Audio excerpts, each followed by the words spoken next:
Assalamualaikum warahmatullahi wabarakatuh. Selamat sore dan salam sejahtera untuk kita semua.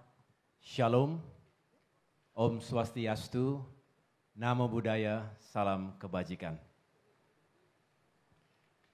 Excellencies, ambassadors and defense attaches of friendly countries.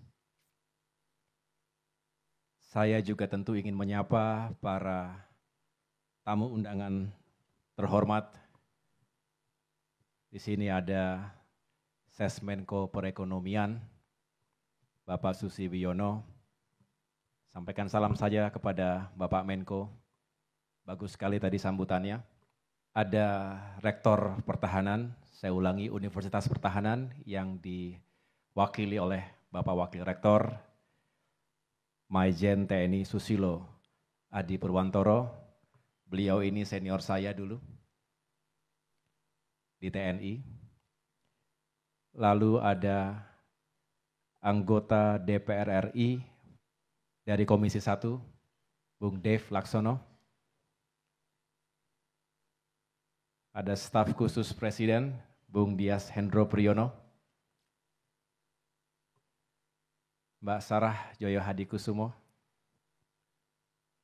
Dan tentunya yang saya cintai dan banggakan, founder sekaligus sebagai penasehat utama ISI, Dr. Muhammad Hadianto, Bung Ian. Terima kasih telah mengundang saya di sini. Juga penasehat ISI, Letjen TNI Purnawirawan Yudi Swastanto, Laksamana Muda TNI Purnawirawan Dr. Surya Wiranto, Ketua Yayasan Rupa Madani Nusantara Bapak Ismail, Direktur Eksekutif ISI Ibu Kuri Maharani PhD, serta teman-teman lain yang tergabung dalam Indo-Pacific Strategic Intelligence. Betul ya? ISI. Bapak, Ibu, Sivitas Akademika, dan tamu undangan yang berbahagia. Once again, thank you for having me here, Mas Ian. And congratulations atas diluncurkannya sebuah think tank, Indo-Pacific Strategic Intelligence. In the very near future, I hope and I'm confident that ISI would become a prominent and leading institution, not only in Indonesia, but also in the Indo-Pacific region. Tepuk tangan sekali lagi untuk ISI.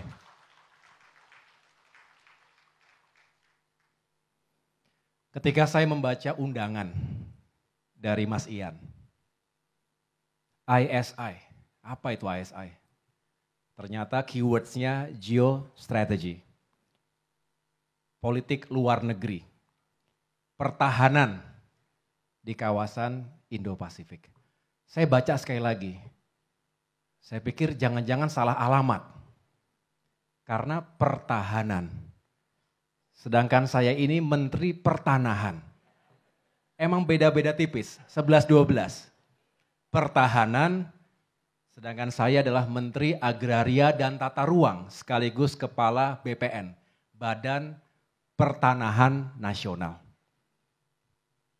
Tapi setelah saya baca ulang, rasa-rasanya nggak salah alamat lah. Karena alhamdulillah saya juga tentu tidak terlalu asing dengan isu-isu di bidang pertahanan. Dan tentunya isu-isu di bidang pertanahan dan tata ruang juga banyak relevansinya dengan defense and security, termasuk juga kepentingan nasional kita untuk membangun postur dan gelar pertahanan yang kredibel, yang juga memiliki daya saing. Oleh karena itu, saya senang hari ini bisa berada di tengah Bapak Ibu sekalian, dan mudah-mudahan tidak hanya hadir pada saat launchingnya saja, I'm more than happy untuk bisa terus berdiskusi dengan teman-teman ISI. Tadi saya ceritakan, saya tidak terlalu asing dengan isu pertahanan karena Bapak Ibu sekalian, para duta besar, mungkin ada yang belum tahu, selama 16 tahun saya berkecimpung di dunia militer. Hadir di sini para perwira senior saya dulu yang juga telah mewarnai perjalanan karier. Tetapi selama 16 tahun itu, saya menjalankan berbagai tugas, baik tugas latihan, pendidikan, operasi, pertempuran di dalam maupun luar negeri. Termasuk juga menjadi salah satu bagian dalam peacekeeping mission di Lebanon Selatan ketika itu. Dan dalam perjalanan karier tersebut, saya juga mendapatkan kesempatan yang sangat baik yang tidak dimiliki oleh semua perwira, karena ketika itu saya diminta untuk menjadi salah satu perintis, salah satu founder dari Universitas Pertahanan, UNHAN, Indonesia Defense University, yang sampai dengan hari ini berdiri dengan berwibawa. Setelah melakukan berbagai studi banding, kemudian UNHAN didirikan pada tanggal 11 Maret 2009. Ketika itu Presiden SBY memiliki visi agar UNHAN menjadi sebuah melting pot, bersatunya berbagai elemen bangsa, baik itu dari militer maupun dari civilian counterparts-nya yang fokus pada isu-isu pertahanan dan keamanan. Tentu dengan segala turunannya. Karena berbicara defense and security, pasti berbicara geopolitics, geostrategy, berbicara ekonomi, berbicara politik, berbicara sosial budaya, dan semua yang bisa menjadi faktor yang penting bagi postur pertahanan sebuah negara. Dan alhamdulillah ketika itu kita rintis, start small. Jadi tadi dikatakan startup, memang kita harus start small, tetapi pasti bisa ada progres dan semakin berkembang. Sedikit bercerita, karena selalu ada kaitannya. Saya dengar ISI juga membangun sebuah MOU dengan UNHAN. Dulu diawali dengan program studi Defense Management. Kemudian juga ada yang lebih senior untuk para kolonel senior ketika itu, Sekolah Strategi Perang Semesta. Itu setara dengan National War College di berbagai negara. Kemudian berkembang, ada program studi Defense Economics. Saya pikir Direktur Eksekutif ISI juga sangat familiar dengan isu ini, sangat menguasai, karena juga menuntut studinya di Cranfield University, salah satu partner ketika itu. Termasuk juga ada program disaster management, karena Indonesia negara besar, negara yang juga rentan terhadap berbagai bencana alam. Jadi dalam perkembangannya, Defense University ini semakin kokoh menjadi sebuah lembaga pendidikan tinggi yang visinya adalah menjadi kampus berkelas dunia. Dan itu semua membutuhkan dukungan, membutuhkan kolega, mitra, termasuk berbagai think tanks, independent think tanks yang juga punya fokus dan perhatian yang sama. Dan disinilah saya rasa ISI bisa mengisi ruang itu. Karena terus terang, belum banyak yang punya fokus di wilayah ini. Saya juga melanjutkan berbagai penugasan termasuk dilibatkan secara aktif dalam transformasi militer, transformasi TNI. Menjadi institusi, menjadi angkatan bersenjata yang berkelas dunia, yang profesional, yang modern, yang adaptif, dan decisive. Dan terus berkembang. Dan kita tahu bahwa TNI bukan hanya perlu diperkuat hardware-nya, weapon system-nya, alat utama sistem persenjataan, alutsistanya, tapi juga kapasitas sumber daya prajuritnya, manusianya, the man behind the gun. Kita selalu meyakini bahwa pada akhirnya kualitas manusia prajurit yang menentukan kuat atau lemahnya pertahanan sebuah negara. Dan kita berharap sekali lagi pembangunan TNI ke depan terus diisi, bukan hanya hardware-nya, software-nya.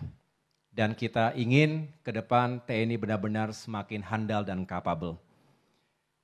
Bapak Ibu sekalian, selain pengalaman di TNI, saya juga selalu tertarik dengan isu-isu yang menjadi visi dan misi dari ISI. Bahkan pada tahun 2017, saya mendirikan bersama Bapak SBY, dan saya menjadi ketika itu Direktur Eksekutif di Yudhoyono Institute, sebuah think tank yang juga bergerak di isu-isu strategis. Kami fokus di 3 pilar, liberty, prosperity, and security. Jadi mudah-mudahan ke depan TYI bisa berkolaborasi dengan ISI untuk Indonesia dan untuk kawasan kita yang harus kita perjuangkan bersama. Sebagai contoh ketika kami menjadi salah satu penyelenggara di Berlin Policy Dialogue 1,5 tahun yang lalu bersama Club de Madrid. CDM ini merupakan sebuah klub yang eksklusif karena hanya beranggotakan former leaders. Jadi kalau punya uang pun nggak bisa menjadi anggota karena harus mantan presiden atau mantan perdana menteri. Club de Madrid, very eksklusif. Dan kita di Berlin ketika itu menyelenggarakan sebuah conference dihadiri oleh puluhan former leaders tadi, dalam sebuah tema yang sangat relevan ketika itu, leading in a world of converging crisis. Kita tahu dunia abad 21 penuh dengan ketidakpastian, penuh dengan kejutan. Semakin volatile, uncertain, complex, ambiguous. Dunia militer penuh perencanaan dan prediksi. Begitu pula di dunia bisnis, politik juga sama. Oleh karena itu, kita harus melakukan proyeksi dalam jangka pendek, menengah, dan panjang. Indonesia punya hak, Indonesia juga punya tanggung jawab moral untuk mempersiapkan dirinya sekaligus bersama dengan negara-negara sahabatnya di ASEAN, di Indo-Pasifik, dan juga di tingkat dunia untuk terus mencari solusi atas berbagai tantangan dan ancaman masa kini dan masa depan. Perang di Ukraine sampai dengan hari ini meninggalkan nestapa dan kita tidak tahu sampai kapan. Tapi apa yang terjadi di kawasan itu langsung dan tidak langsung berdampak pada kawasan ini. Indonesia juga tidak luput dari dampak-dampak yang buruk. Tekanan finansial, bahkan potensi terjadinya krisis pangan, krisis energi. Kita juga harus siap untuk memitigasi segala flashpoint, hotspot yang terjadi nun jauh di sana. Termasuk apa yang terjadi sekarang di Palestina. Apalagi kalau itu terjadi di kawasan kita sendiri. Ketegangan di semenanjung Korea, isu Taiwan, baik dari sisi Tiongkok kedaulatan atau reunifikasi dengan Taiwan, kita tidak tahu sejauh mana eksesnya. Sedangkan kita juga tahu hegemoni di Asia Pasifik ini juga terus diperebutkan. AUKUS, fakta pertahanan antara Australia, UK, and US untuk mengantisipasi segala ketegangan di kawasan ini dan apa yang terjadi di pekarangan rumah kita di Laut Tiongkok Selatan. Tadi Mas Ian dalam pemaparannya bagus sekali bisa memetakan dengan kritis mana saja yang perlu kita atensi. Termasuk tentu tidak hanya yang sifatnya conventional threats, tapi juga yang sifatnya cross-border, transnational crimes. Itu juga harus kita antisipasi. Belum lagi berbicara cyber crimes, cyber attacks. Jadi saya merasa kita semua tentu sebagai bangsa Indonesia, bangsa yang besar ini, tadi Bapak Menko Ekonomi sudah memaparkan our significance secara ekonomi itu luar biasa. Indonesia punya tantangan, tapi juga punya peluang yang menjanjikan. Saat ini adalah masa-masa yang penting, sebuah masa transisi kepemimpinan nasional. Kita sudah melewati pemilu. terbesar yang pernah ada. Kita tunggu dan hormati hasil dan pengumumannya pada tanggal 20 Maret nanti. Tapi insya Allah 7 bulan ke depan ini akan menjadi masa yang penting dan kritis sekaligus untuk membuktikan apakah keberlanjutan, kesinambungan antara kepemimpinan nasional di bawah kepemimpinan Presiden Joko Widodo dan ke depan. Ketika insya Allah Bapak Prabowo Subianto ditetapkan secara resmi sebagai Presiden Republik Indonesia 5 tahun ke depan, ini harus dikawal bersama-sama. Karena ketika landing dan take off lagi, itu adalah saat-saat yang kritis. Dan harus kita kawal bersama. Sudah saatnya kita segera melakukan rekonsiliasi sebagai bangsa. Kita juga harus terus mengingatkan, mengelola demokrasi terbesar ketiga di dunia tidak mudah. Dengan jumlah penduduk yang besar, yang begitu majemuk. Saya juga kebetulan sebagai ketua umum partai, jadi ketika masa kampanye itu setiap jalan, satu daerah ke daerah yang lain, satu provinsi, kabupaten, kota yang satu ke tempat yang lain, semakin dijalani semakin banyak yang kita belum tahu. Luas sekali Indonesia ini, 3 zona waktu dan luar biasa dinamikanya. Oleh karena itu tentu mengelola ini semua dibutuhkan strong leadership. Dibutuhkan unity. Tapi bukan hanya sekedar jargon, harus benar-benar diimplementasikan dalam kerja-kerja pemerintahan, dalam kerja-kerja nyata di lapangan. Eksekutif, legislatif menjadi checks and balances yang harus juga menghadirkan demokrasi yang bukan hanya sehat, tapi juga membawa kesejahteraan untuk rakyat. Apalah arti demokrasi kalau rakyat tidak sejahtera? Apalah arti pertahanan negara kalau rakyat tidak sejahtera? Pada ujungnya, Republik ini berdiri untuk memakmurkan setiap warga negaranya. Dan kita punya tekad setiap jengkal tanah kita pertahankan, kita jaga dari segala bentuk ancaman dalam maupun luar negeri. Ini hanya sebagai pintu masuk, saya mau ngomong pertanahan sebetulnya. Jadi bicara pertanahan, tata ruang, ini juga sangat relevan dengan konsepsi besar membangun postur pertahanan yang capable tadi. Jadi Bapak Ibu sekalian, saya tidak ingin seperti seorang ahli pertanahan, saya baru 2 minggu berada di kursi itu. Dan langsung turun ke lapangan dan saya bersyukur mendapatkan kepercayaan ini dari Presiden Joko Widodo karena sebetulnya memang isu-isu di bidang agraria dan tata ruang termasuk pertanahan tadi kompleks. 1, kita ingin memperjuangkan keadilan bagi rakyat. Saya datang ke Sulawesi Utara, ke Kalimantan Timur, banyak yang sudah menanti mendapatkan sertifikat hak milik tanahnya, mendapatkan kepastian hukum atas tanahnya puluhan tahun. Dan ketika diserahkan mereka lega, bahagia dan sekaligus itu bisa menjadi modal usaha mereka.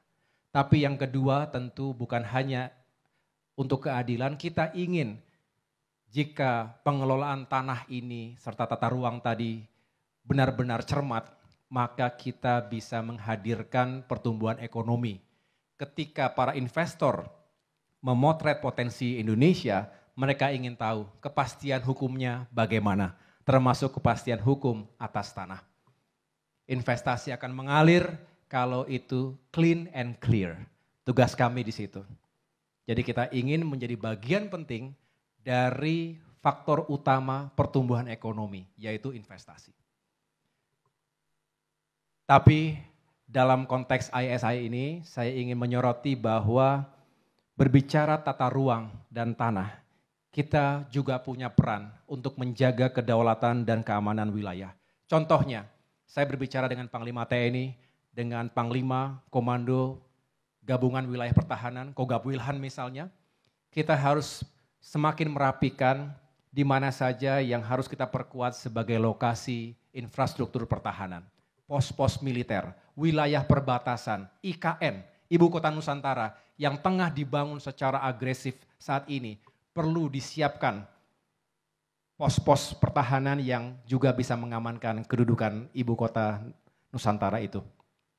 Belum lagi berbicara pengendalian batas wilayah. Kita punya sekian ribu kilometer wilayah perbatasan yang harus diawaki. Kita ingin bekerja sama dengan negara sahabat agar sama-sama saling menghormati patok wilayah perbatasan. Jangan ada yang saling melanggar. Kemudian kita juga tahu dari aspek pertanahan tadi, tata ruang, kita ingin meyakinkan sumber daya alam strategis kita terlindungi. Apakah tambang, perkebunan, dan yang lain-lain, karena itu semua memiliki nilai ekonomi yang tinggi yang juga bisa digunakan untuk membangun pertahanan kita. Dan yang terakhir tentunya terkait dengan ketahanan pangan dan energi.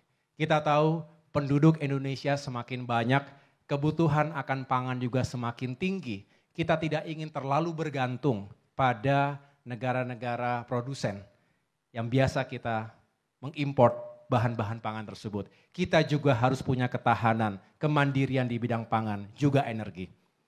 Karena kita ingin menjadi bangsa yang berdiri sendiri.